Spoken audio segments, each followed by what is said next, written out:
Ton salut remplace ma condamnation. Mon péché s'efface par ta rédemption. Loué sois-tu, Dieu Tout-Puissant. Loué sois-tu. L'intendant emportait, alors au bout de 10 jours, excusez-moi, ils avaient meilleur visage et plus d'embonpoint que les jeunes gens qui mangeaient les mets du roi. Je ne crois pas qu'il faille prendre ce texte pour valoriser l'embonpoint. Ce n'est pas mon propos et ce n'est pas le propos du texte. Mais ce que ça veut dire, c'est qu'ils avaient meilleure mine, on dirait, que les autres. Et ils avaient meilleure mine, effectivement, parce que cette alimentation était effectivement plus saine. Donc, le test est concluant. Donc, ce n'est pas lui qui a changé, et de toute façon, il n'aurait pas changé, mais c'est le chef des gardes qui va prendre une autre attitude. Et alors, regardez ce qu'on va être obligé de faire, parce que c'est à la limite de la légalité, là. L'intendant a emporté les mets et le vin qui leur étaient destinés, et il leur donnait des légumes. Vous comprenez ce qui se passe là? On leur apportait les mets du roi, comme aux autres. Mais ils n'y touchaient pas. Et pendant que les autres mangeaient, eux ne mangeaient pas. C'est-à-dire que devant cette bonne nourriture, il fallait rester résistant. Il fallait résister à l'appétit. Il fallait résister aux odeurs. Il fallait résister à ce plat appétissant. Et il fallait attendre qu'on remporte ces choses-là et qu'on leur apporte des légumes. Préparer comment, je ne sais pas. Mais le fait est que chaque jour, et plusieurs fois par jour, c'était une épreuve. Et donc, voyez, ce qu'ils avaient résolu dans leur cœur, en réalité, il fallait le tenir sur la durée. Et ils l'ont tenu. L'intendant donc emportait les mets du roi et le vin qui leur était destiné, et il leur donnait des légumes. C'est parce que Daniel a posé un choix dans son cœur qu'il peut tenir. Et le test n'est pas pour Ashpenaz, bien entendu, ni pour le maître d'hôtel, et n'est pas pour Daniel, mais pour le maître d'hôtel. Alors, j'aimerais maintenant que l'on se rende compte et que l'on voit l'importance dans nos vies de poser des choix. Le choix ne va pas être fonction de ce que nous imposent les autres, de ce que nous impose le monde. Il va être fonction de notre relation avec Dieu. Et j'espère que nous pouvons saisir qu'à partir du moment où nous restons fidèles, alors nous ouvrons à Dieu la porte de son intervention. Et si Dieu est pour nous, qui sera contre nous? Amen.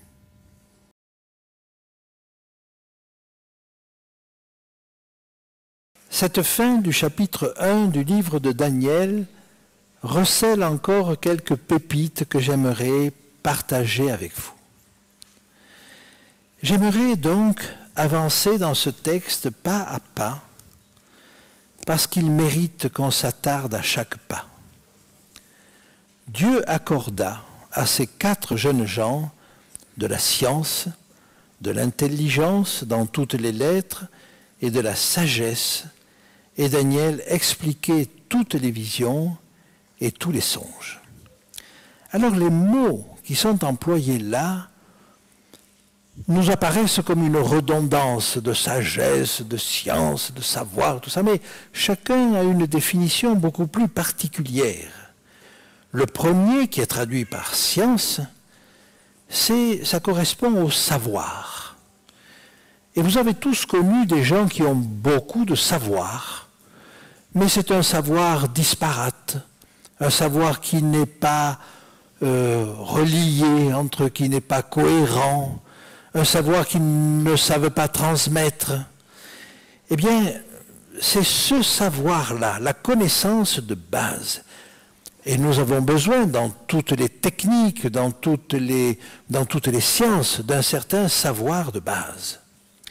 Mais il nous dit non seulement de la science, c'est-à-dire du savoir, mais de l'intelligence. Alors, le mot qui est employé là en hébreu, c'est sakal, le verbe sakal qui signifie le succès. Et donc, c'est la réussite, c'est la croissance, si vous voulez. Et donc, ce savoir-là, il est conçu et reçu ou vécu d'une telle manière qu'il est capable de s'agrandir, de se développer. Ça n'est pas un savoir simplement avec un certain nombre de choses que l'on connaîtrait par cœur, mais ce sont des choses sur lesquelles on peut bâtir, un succès, voyez, qui vont pouvoir amener à une entreprise de succès. Le troisième mot qui est employé dans toutes les lettres est de la sagesse. Alors la sagesse, là, c'est encore un mot différent. Ça fait davantage appel à l'habileté, au bon sens, au savoir-faire. Et là, c'est le fait de savoir planter un clou. C'est le fait d'avoir du bon sens. C'est-à-dire que, vous voyez, ils ont cette connaissance de base, ils la comprennent et ils savent l'utiliser pour qu'elle devienne quelque chose de pratique, d'appliqué. Donc vous voyez, ces différents mots-là nous indiquent une sagesse complète et non pas un savoir théorique seulement. Et le dernier élément qui nous est donné est Daniel. Daniel va acquérir une réputation. Et vous comprenez déjà que cette réputation est comparable à celle qu'avait Joseph en Égypte. Il expliquait les songes et les visions. Et pour cela, il lui faut aussi beaucoup de psychologie. Et donc, si les trois compagnons de Daniel et Daniel avaient les trois premiers éléments, Daniel est encore mu par une sagesse encore plus particulière et qui est davantage en lien avec la spiritualité, avec sa relation avec Dieu. Alors, au terme fixé par le roi, je traduis au bout de 3 ans, pour qu'on les lui amenât, le chef des eunuques les présenta à Nebuchadnezzar. Il y a dans ce simple verset quelque chose d'absolument étonnant. Est-ce qu'en Belgique, c'est le roi qui fait passer les examens de toutes les écoles supérieures et de toutes les universités? Certainement pas. En France, ce n'est pas le président de la République qui convoque les grandes écoles, polytechniques, Sciences Po, autres, et qui dit, voilà, maintenant je vais vous interroger. Vous comprenez que si Nebuchadnezzar fait cela, c'est que Nebuchadnezzar maîtrise tous ses savoirs et toutes ses techniques.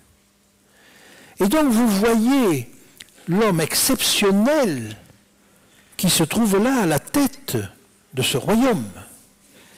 Il maîtrise toutes les techniques de son temps.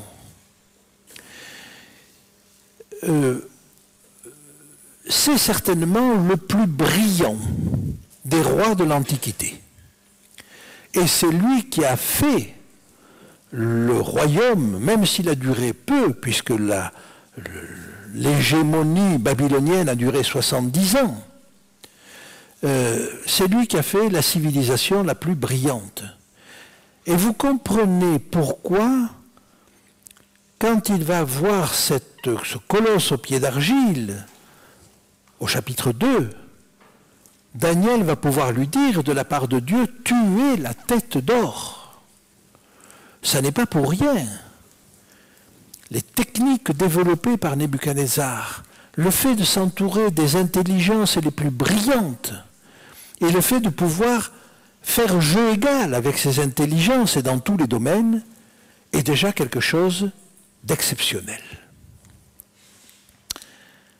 Donc c'est lui qui fait venir les élèves et qui les interroge. Alors on va voir comment ça va se passer. Le roi s'entretint avec eux. Et parmi tous les jeunes gens, il ne s'en trouva aucun comme Daniel, Anania, Michaël et Azaria. Ils furent donc admis au service du roi.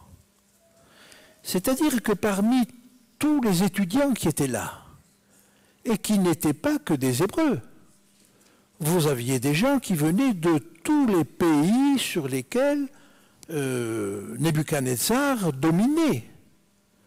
Il y avait certainement des Perses, il y avait certainement des Mèdes, il y avait certainement des gens originaires d'Aran, il y avait certainement des gens venus de Turquie, et venus peut-être de beaucoup plus loin, de l'Asie centrale, de Bactriane.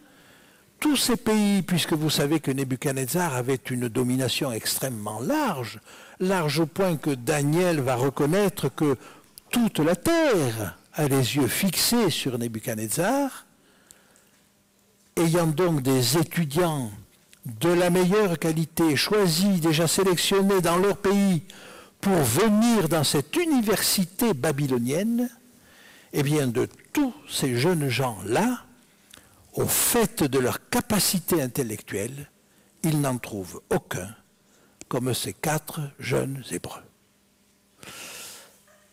Leur régime y a-t-il été pour quelque chose? Sûrement. Leur fidélité à Dieu y a-t-elle été pour quelque chose? Sûrement. Leur résolution, ce caractère déterminé, y a-t-il été pour quelque chose? Sûrement. Et ce sont des jeunes gens qui ont de l'endurance. Ils ont eu de l'endurance dans l'étude. Et il en faut, et même à l'heure actuelle. Mais Dieu leur a permis d'avoir tout ça. Et Dieu leur a donné tout cela. Parce qu'il y a une mission à accomplir. Alors, première étape, si j'ose dire, ils surpassent tous leurs collègues, tous les autres étudiants. Hein? Ils furent donc admis.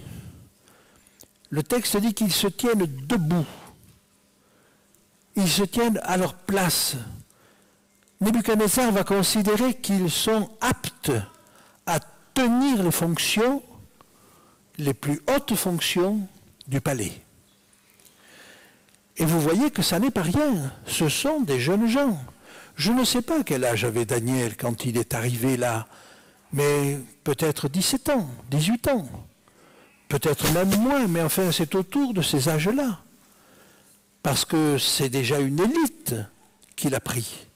C'était déjà des gens instruits, vous l'avez noté. Et donc, il a une vingtaine d'années là. Et voilà que lui et ses amis sont admis dans les plus hautes fonctions du palais. Au service du roi, littéralement devant la face du roi. C'est-à-dire qu'ils vont faire partie du cercle le plus proche du roi, du cercle des conseillers, peut-être même du cercle des décideurs. Donc, ils voient le roi. Il n'y a pas plusieurs intermédiaires entre le roi et eux. Ils sont directement au contact du roi. Ils font partie du premier cercle. Et donc, ils vont avoir des fonctions très hautes, très particulières. Et il faut que Nebuchadnezzar ait une confiance particulière dans ces jeunes gens pour mettre à ces si hautes fonctions des étrangers, parce que ce sont des étrangers. Il aurait pu mettre des Chaldéens, et nous verrons les Chaldéens revenir. Les Chaldéens, c'est les gens de souche, de la Chaldée, c'est des Babyloniens si vous voulez. Et ils ont une place particulière parmi les sages. Mais ces plus hautes fonctions, il va les donner à ces jeunes gens. Sur tous les objets qui réclamaient de la sagesse et de l'intelligence, alors on retrouve les mots que l'on a vus, la notion de sagesse, la notion d'intelligence. Et là, le mot intelligence traduit la racine bin, qui signifie discernement. Le fait de reconnaître dans des choses difficiles où se trouve la ligne directrice, voyez, qui va vous permettre de comprendre ce qui est d'un côté, ce qui est de l'autre, le discernement. Et donc le succès également. Donc sur tous ces objets. Alors, le mot qui est là, c'est dabar, c'est-à-dire c'est à la fois des objets, mais c'est aussi des paroles. C'est-à-dire qu'il y a également probablement une interrogation sur les manuels, à partir des manuels qu'avaient les Babyloniens là-dessus, qui réclamaient donc de la sagesse et de l'intelligence, et sur lequel le roi les interrogeait. Il les sondait. Le mot évoque le fait de chercher, de creuser. Et donc, ça n'est pas un interrogatoire superficiel. Il les sonde. Il voit s'il y a du répondant. Il voit s'ils ont compris. Et une connaissance qui n'aurait été que théorique ou superficielle aurait vite fait éclater sa carapace. Donc, il les sonde. Et il est capable de les sonder. Et il les trouvait supérieurs à deuxième niveau. Supérieur à tous les magiciens, à tous les astrologues qui étaient dans son royaume. Alors, les magiciens, c'est un mot qui peut signifier également les scribes, voyez. Donc, on va dire tous les lettrés, toute l'intelligentsia, en d'autres termes, ceux qui avaient été leurs professeurs. Et vous voyez que Nebuchadnezzar, dans un premier temps, les trouve supérieurs à tous les autres étudiants. Dans un deuxième temps, avec ce verset, il les trouve supérieurs à tous leurs professeurs.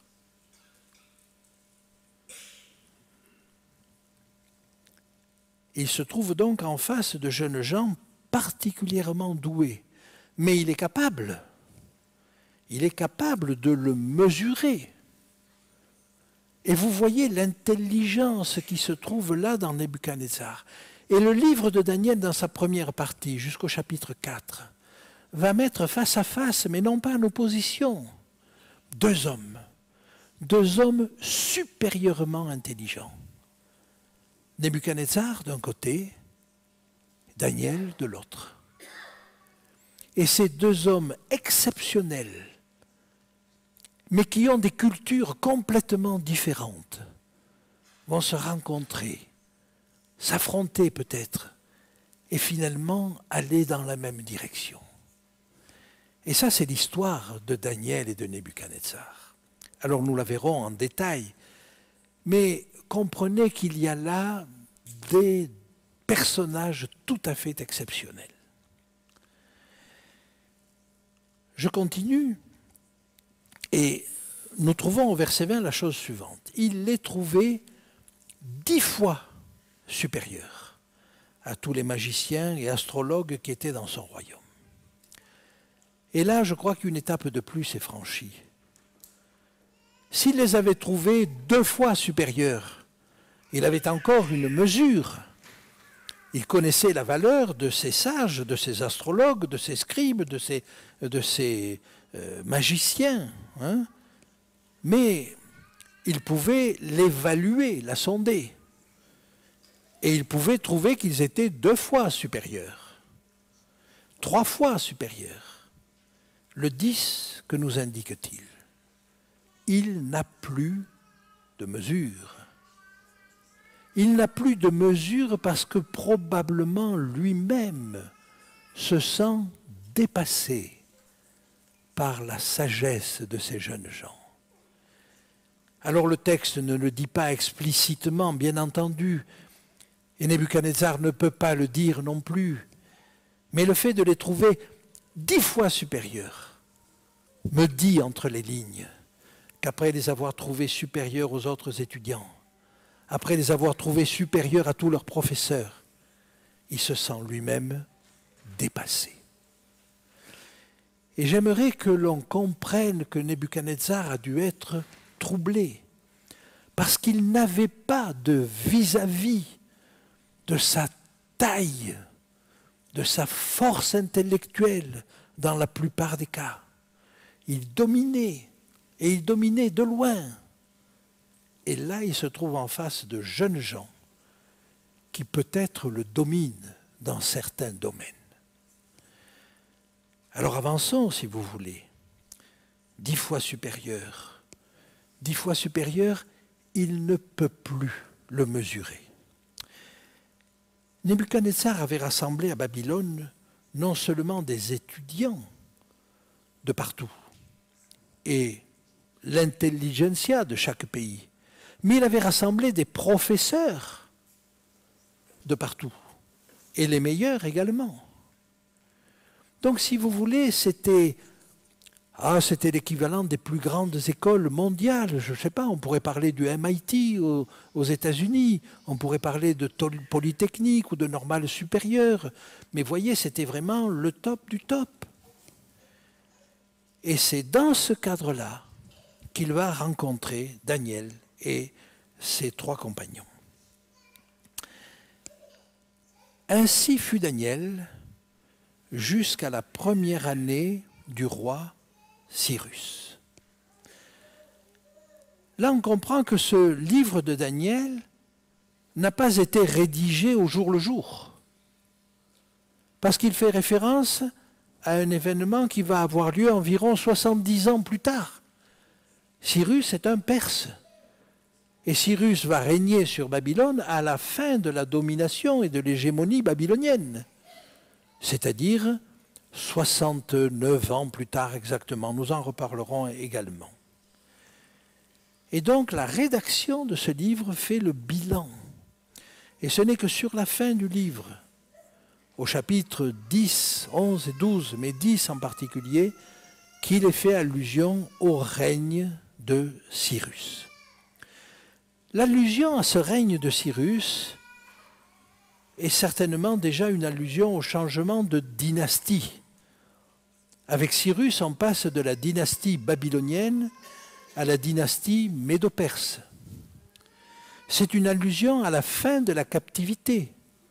Et vous savez que la première année de Cyrus, c'est l'année où il a émis ce décret qui a libéré les Hébreux et qui leur a permis de rentrer à Jérusalem et de reconstruire le temple. Il indique aussi que Daniel a eu la faveur de ces rois, même avec un changement de dynastie. C'est-à-dire qu'il a été en faveur dans la dynastie babylonienne, mais en général, les vainqueurs ne gardent pas les élites de ceux qu'ils viennent de vaincre. Daniel lui fait exception. Et Daniel va passer au premier plan de l'administration babylonienne, si j'ose dire, à l'administration médo-perse. Et on le voit bien avec son histoire, avec le roi Darius le Mède. Il indique aussi donc une rédaction finale à la fin de la vie de Daniel. Oh, sans doute Daniel a-t-il pris des notes.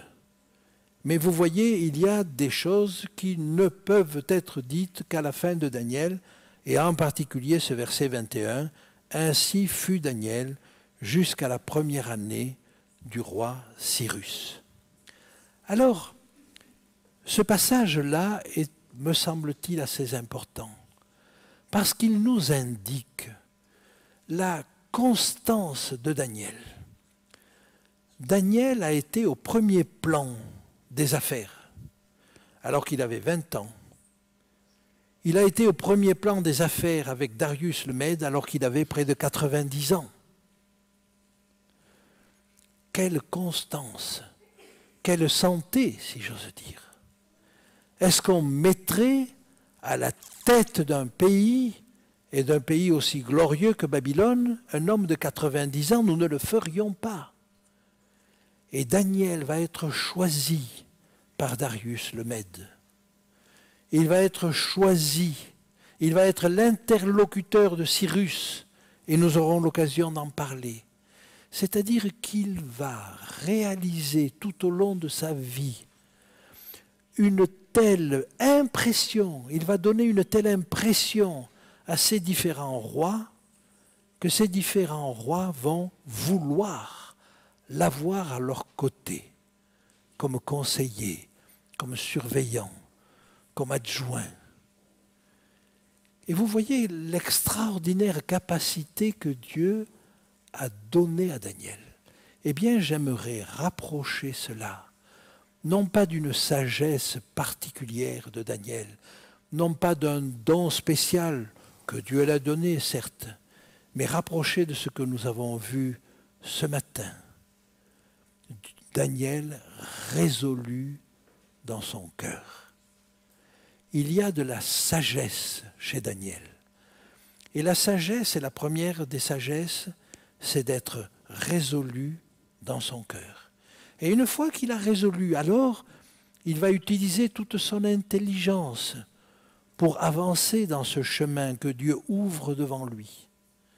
Parce que Dieu a ouvert le chemin devant lui comme il l'a ouvert à Joseph en Égypte. Que Dieu nous aide à comprendre qu'il y a dans cette attitude de Daniel, dans ce livre de Daniel, non pas seulement des prophéties extraordinaires, et nous allons les examiner, mais il y a un homme extraordinaire par sa fidélité à Dieu, par sa modestie, nous allons le découvrir. Un homme simplement qui a mis dans son cœur la première place à Dieu. Alors Dieu peut lui donner la première place auprès des rois. Que Dieu nous aide à saisir ces choses-là, parce qu'il y a des prophéties dans Daniel, mais il y a des leçons de vie. Amen.